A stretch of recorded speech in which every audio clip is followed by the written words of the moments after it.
I just wanted to show you a couple resources on my website. It seems that people ask a lot about supplies and where do I get this or that, and it occurred to me that many of you may not know that on my website I have this supplies resources tab. So if you click on it, you'll see supplies, books, framing. That's just a few links to frames that I've used and and then kind of how I DIY framing sometimes, and then some photo inspiration. But really what I wanted to show you is how I've set up supplies. I have two ways. So here, these links, these images on this page are all Amazon links. But I also have a full list of all my favorites on Blick Art Supplies, which if you're in the US, you may rather shop through there. It's totally up to you. And then I do review a lot of these supplies on my YouTube channel. If you look for the supply, I think it's called Supply Review Playlist. But what I did is I organized this better to make it easier for you. There's paint section, where of course I've got the Nova Color bundle, and then acrylic gouache, and then regular gouache, meaning there's no acrylic in it. And then, and I try to do the better, best, starter, sort of 3 levels. So I'd love for you to always at least start with the better level, but I'd never want you to think that you can't create. And this Reeves is a good starter level, but I see so many questions about this that I wanted to just go through it with you. Here's all the different papers that I've used, the deckled edged handmade over here, and variety. I always say don't buy the cheapest watercolor paper and make sure that it's at least 140 pound. These square blocks I've been using lately. It's using them for a new class that I'm working on. And then the sketchbook section with the Moleskin art journal, which is heavier paper, more like a mixed media paper, but not watercolor paper. And then the Moleskin watercolor paper one.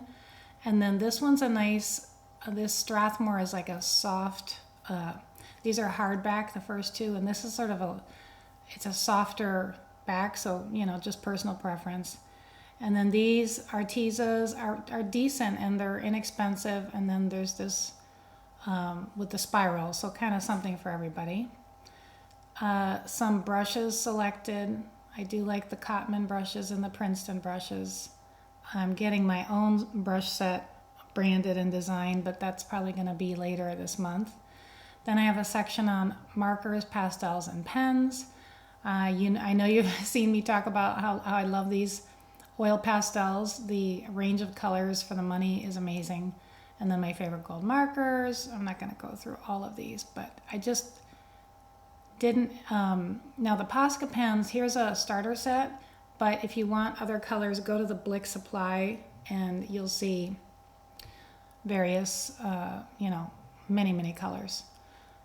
My favorite white pen. Somebody asked today about this palette, which made me decide to make this video because this is the airtight palette that I used in my earlier classes.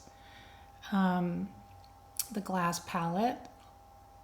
Let me know in the comments if you want me to do a more detailed, do a video like this, but kind of talk about each thing a little bit more. I just don't want to, overwhelm you. But here are mediums and varnish and gessos that I use, and then some miscellaneous things. People always ask what scanner I use and what, arm holder. I mean, there's nothing special about that arm holder, but it has held up pretty well. And then pipettes for water. So anyway, hope that's helpful. Oh, I want to show you too, though. I probably need to add some more, but I also have, just because I'm a reader, and things that, have helped me conquer the fear and resistance to creating, especially this War of Art book. Let's see, Art and Fear is good, and mindset of creating. This art ink is more about the business, having an art business. You probably have heard of Lisa Congdon. And then Steal Like an Artist is great. Anyway, just a variety, my favorite floral books. So Hope that's helpful, and let me know again if you want more detail. I can do a longer video, or if you have questions in the comments. Enjoy! Oh, and by the way, as I say here, when you buy through these links, I get a tiny percentage of the sale, which helps me buy more supplies to review and test out. So I appreciate that. Okay, happy shopping.